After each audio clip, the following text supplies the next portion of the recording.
Заасан байна уу? Цагаан сар бус гэж юм. Бүгдөө цагаан сарын бэлтгэлүүд хийж байна. За бид нар ч гэсэн буусан боогоод ууцаан жасаад ерөнхийдөө цагаан сарын бэлтгэлийг дуусчлаа. Одоо цочин ирэх хэл хүлээж байна. Гисэн ч гэсэн бас нэг юм дутуу юм шиг санагдаад. Бас жоох юм бэлддэг юм билээ гээд. Тэгээ бодоод байсан чинь энэ материаллаг гэж зүйлээс гадна бас сэтгэлээ бас бэлдэхгүй болохгүй юм байна. Олон хүмүүстэй уулж байна. Ер нь л одоо цагаан сард чинь уулзалт, золголтын л одоо баяр юм да. Тэгээд ямар ч байсан нэг юм дутагдаад байгаа юм шиг санагдаад тэгсэн энэ талархал гэдэг зүйлийг бас бэлдэхгүй болохгүй юм байна гэдэг. Ойлгосон. Дутаад байсан зүйл маань талархал байсан юм биш үү? Тэгээд яаж мэдсэн бэ гэвэл энэ талархлын хүч гэдэг номыг уншсан. Тэгээд талархал дутаад байгаа юм байна. Тэгээ энийг бас одоо бэлтгэхгүй болохгүй юм байна гэж тэгж ойлгоод мэдээж цагаан сараар гişтэн чочин ирнэ. Аав ээжтэйгээ уулж хатуу садантайгаа золголдно. Идэн уун, дуулна, хуурдан. Тэгээ энэ бас сэтгэл төрөхгүй юм шиг байна л да. Энэ дээр нэмээд бүр илүү одоо сэтгэлд нь хүрий. Сэтгэлд нь хүргий гişтэн чочно. Дээр нэмээд талархал барвал яах вэ? Талархал нэмэх юм бол бүр илүү сэтгэл дүүрэх юм биш үү? Ганчхан одоо буус идэд зархаж жаолоод зөвхөн ходоод дүүрэх асуудал биш. Бүр сэтгэл дүүрэх. Энэ бодвол бүр илүү чухал юм биш үү? Тэгэхээр сэтгэлийг яаж дүүрэхгүй гэвэл энэ талархал юм байна. Тэгээ энэ номыг уншаад ойлгосон.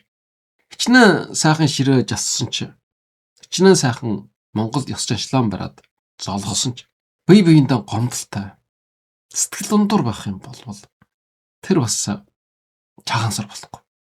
Өдөр болгон уулж байгаа ч биш. Жилд нэг удаа идэ цагаа бэлдээд зорууд чааж арчуулаад уулж байна. Тэгэхээр энэ зөвшөөрлийг ашиглаад талархал сэтгэлээ илэрхийлвэл яасан юм?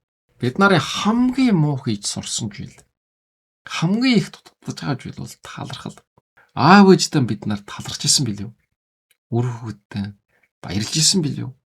Насан турш хамт амьдарсан эхнэр дээр нөхөрдөө талархлын үг хэлж исэн билүү? Бүр ах トゥ нар чи яагаад гомдлоод байгаа юм? Яагаад сэтгэл дундуур байгаад байгаа юм? Энд талархал дутаад байгаа юм шүү.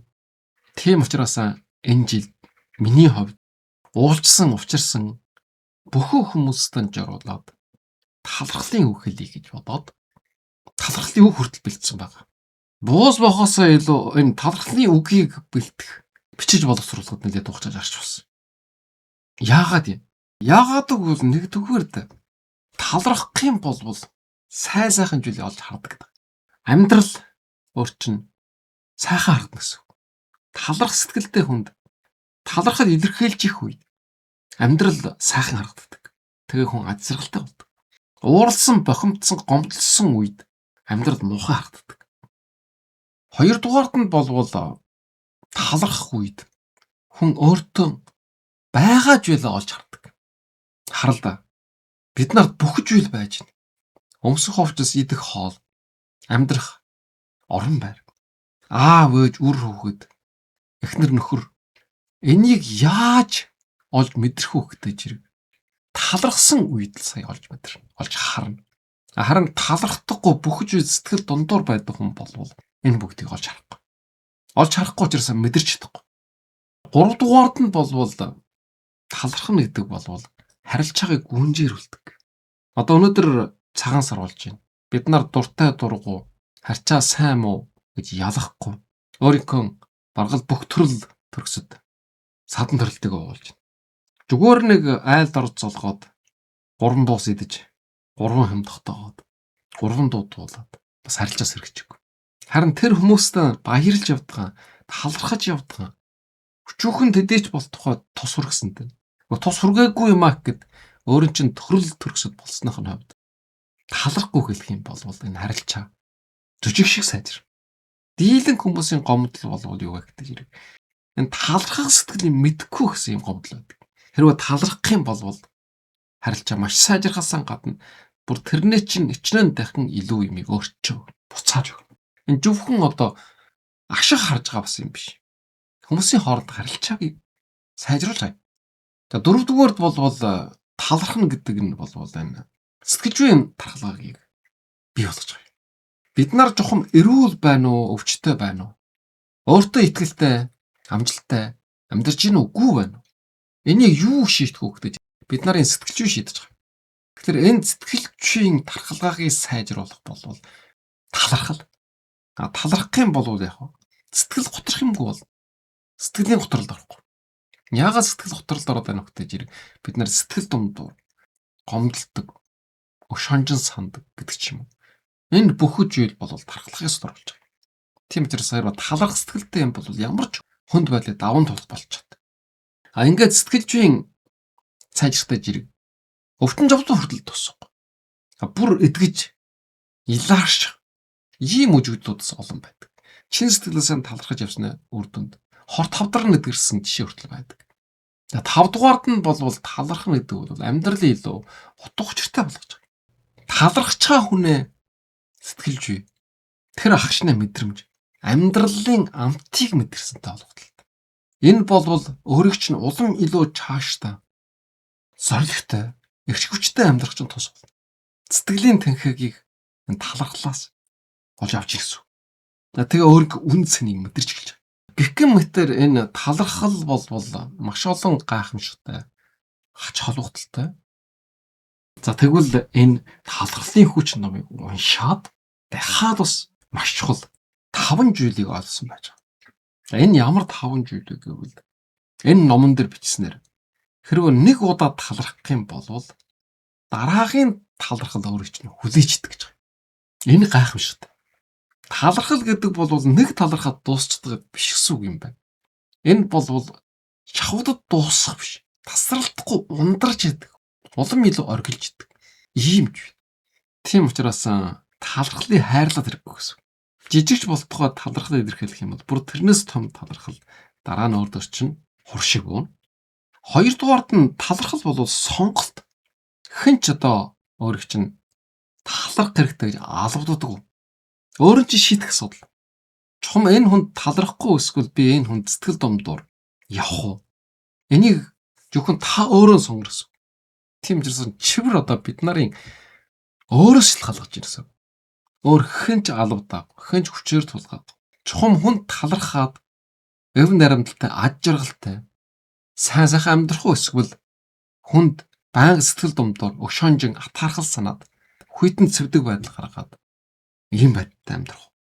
Энийг бид нар сонгоно гэсэн. Тэгэхээр энэ бол сонголттой холбоотой юм байна. 3 дугаар нь болвол талархал болвол өөрт байдаг зүйл. Бусдаас шалтгааллахгүй. Энэ бас их чухал.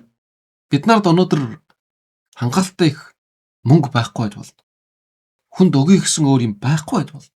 Гэтэл өөрт чинь талархал байна. Өнөөдөр манайхыг айл гээд хүн гээд ороод ирсэн байна. Солгоно гээд.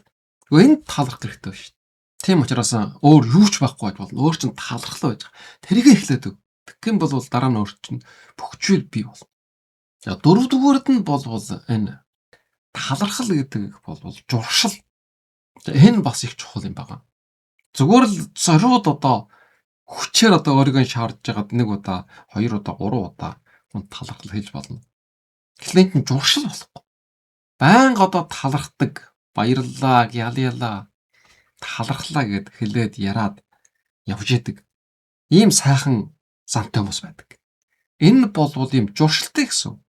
Гэтэл хажиж талархах юм мэддэггүй. Хөтөн хүндий харчаатай хүмүүс байдаг. Энэ бас журшил гэсэн. Тийм ч өөрөө чинь буруу биш. Та улстай зэрэг тийм гэр бүлийн орчинд ч юм уу. Тийм нийгмийн орчинд өсчихсөн байна.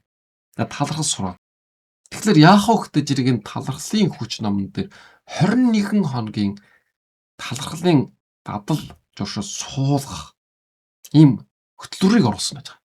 Тэгэхээр хэрвээ энэ номын дагуу 21 хоног хэрэгжүүлэх юм бол хүн дадал журшил болоод тогтно. Ингээд дадал журшил болоод тогтчих юм бол ямар нөхцөлдөж гисэн талархах сэтгэлтэй, ийм эерэг хандлагатай, ийм сайхан хүн болж төлөвшин. За 5 дугаард нь болвол талархал бол чин сэтгэлээсээ байх хэрэгтэй. Худлаа формог байж болохгүй. За энэ бол үнэнхүү талархаж ил байна уу гэдгийг олж харж чадж гэнэ үгүй нэгтэй толгойлтой. Тэгэхээр үнэнхүү талархаж ил юм болгонд хүн болгонд байж идэг. Гэхдээ ядаж л одоо өнөө өглөө би сэрсэнд тэнгэрийн нарыг харсан да талархдаг. Тийм учраас заавалчгүй талархаж ил байна. Өөр чи ямар ч тус нэмэр болоогүй. Өөрийн чинь аав ээж үр хүүхэд ах トゥ нар болоод яачсан бэ? Энд нь талах хэрэгтэй байгаа шүү дээ. Ажил олгож гисэн. Ажлын хийж гисэн. Заавал талархж үл байж байгаа. Тийм учраас чин сэтгэлээс нь таларх нь. Тэрийг олж харддаг байх хэрэг. За ийм 5 зүйлийг би олгосон.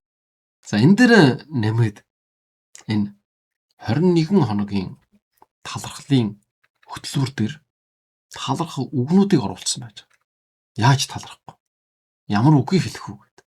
За нэгдүгээр өдрийн талархал бол амьд оршиход таларх гэж байгаа юм. Өөрөөр хэлэх юм бол хүн болж мэндэлсэнд төрсөнд өнөөдөр хүртэл амьдарч байгаад талархах. Бид нар хорхоо бол төрчихөөгүй шүү дээ. Бид нар өв сурган болж урагчхаагүй. Бүр хүн болоод төрчихсөн байгаа байхгүй. Энд чинь гайхамшигтай. За хоёрдугаар өдөр нь бол талархлаа гэдэг үгийг эхэлж сурах. Магадгүй зарим хүмүүс үгээс нь талархлаа гэдэг үг байдаг ч байж магадгүй. Тэгэхээр энэ үгийг олон давтан хэлэхдээ жирийг өөрийн мэдлэггүй одоо хэлдэг болно. Тэгхийн бол өөрийн мэдлэггүй төр сайн сайхан зүйлээ татдаг. Бүр их талархлыг хүлээдэг болох юм байна. Сайн зүйл бол сайн зүйлийг татна, муу зүйл нь муу зүйлийг татна. Энэ бол ертөнцийн хууль гэсэн. Ийм татгчны хууль гэж байгаа. Тийм учраас баярлалаа, талархлаа, гялялаа гэж хэлэх юм бол энэ үгийн хүчинд сайн сайхан бүх зүйл орлогч нь татгадаж ирнэ. Тэгэхээр хэн талархахгүй гэхдээ товчхон донд дүгнээд эхлээд өөрийн биед хүн болж мэндэлсэнд талархах хэрэгтэй. Тэгээд өөрийн бие махбод эсэднийг бүрдөө баярлал талархснаа илэрхийлэх. Эцсэн хоолыг шингэх гээд хотоод гэсэн адилж байна. Өдөр шөнөгүй. Эндээ баярлах хэрэгтэй. Бид нарыг хөл дээр тогтоож байгаа энэ булчин шүрмс ясмахандаа бид баярлах хэрэгтэй. Энэндээ бид нар талархал илэрхийлэх хэрэгтэй. ертөнцийн харж байгаа хоёр нүдэнд бүх зүйлийг сонсож хүлээж авч байгаа чихэнд уурах тархиндаа баярлах, талархлаа илэрхийлэх. Тэгхийн бол улам илүү саадлана гэдэг юм л да. Тэгээд өөрийн төрүүлж өсгсөн аав ээж үр хүүхэдтэй баярлах, талархах. Тэгээ ажлын хамт олонд. Тэгээд бүр байгаль дэлхийд алтан наранд, альван саранд, ууж байгаа усанд, амьсгаж байгаа агаард, өөрийнхөө эх хооронд, төр төмөнд, Монгол улстай баярлж талархах. Энийг одоо бүр нэг бүртэл энэ 21 хоногийн талархлын хөтөлбөрт биш оруулсан байгаа. Эннээ дагуу талархаад явах юм бол үнэнхүү чин сэтгэлээс нь талархдаг. Тэгээд талархлын дадал журшил тогтох юм байна гэдгийг ойлгосон. Энэ шиг гайхамшигтай юм байна. Тэгвэл энэ нийгэм эрүүл болно. Ганцхан би өөрөө талархаад эрг сайн хүн болоод дуусчих юм биш. Энэ маань бусдад халдна. Би талархсан бол тэр хүн бас надад талархна. Тэр хүн талархсан бол нөгөө хүн бас талархна. Ийм цаасаа нийгэм нийтээр харилцан бие биендээ талархдаг. Ийм гайхамшигтай орчин бүрэлд. Тэгхийн бол бүх нийгмээр бүх монголоор аж аргалтай сайн сайхан бол. Өнөөдрийн ярсныг товчхон дүгнэх юм бол талархлын хүч гэдэг номыг ярлаа. Яагаад гэвэл цагаан сар болж байна. Энэ өнгөрсөн нэг жилд талархуу штэ, баярлуу штэ үйл явдлууд асар олон байсан. Тэрийг эргэн санах хэрэгтэй. Тэгээд уулзж байгаа, золгож байгаа, чочилж байгаа айлуудтай хүмүүстэй зөвхөн идэ будаагаар дайлах юм биш. Зөвхөн эд материал мөнгө цаасны бэлэг өгөх юм биш. Харин талархлын үгээ дээр нэмэх хэрэгтэй. Тийм бол хамгийн төгс бол хамгийн сайхан цагаан сар бол хизээч мартагдаж шүү. Улам илүү аж жаргалтай баян шинэдэг. Ээж өгчлөлтэй бол. За өнөөдрийн энэ яран дээр талархлын ач холбогдол. Энэ талаар ярьсан. Яагаад талархах ёстой? Яагаад талархах? Тэгээ 21 хоногийн хөтөлбөр. За энийг бол бүгдийг ярьж амжчихсангүй мэдээ тийм боломж байхгүй. Тийм учраас хамгийн сайн энэ номон дээрээс гүнж гэрэлээд үжээрээ. За ингээд Миний хувьд өнгөрсөн 1 жилийн хугацаанд шилдэг ном сувгийг сонссон. Тэгээд сэтгэл бичсэн, subscribe хийж дагсан та бүхэнд маш их баярлалаа. Талархаад дуусчихв. За бас шилдэг номын хөвлүүлсэн хижээж оройтгүй мөрөөдөл биелүүл шидэт хүрийг авсан, уншсан, комент бичсэн та бүхэнд маш их баярлалаа. Талархлаа. Гялялаа.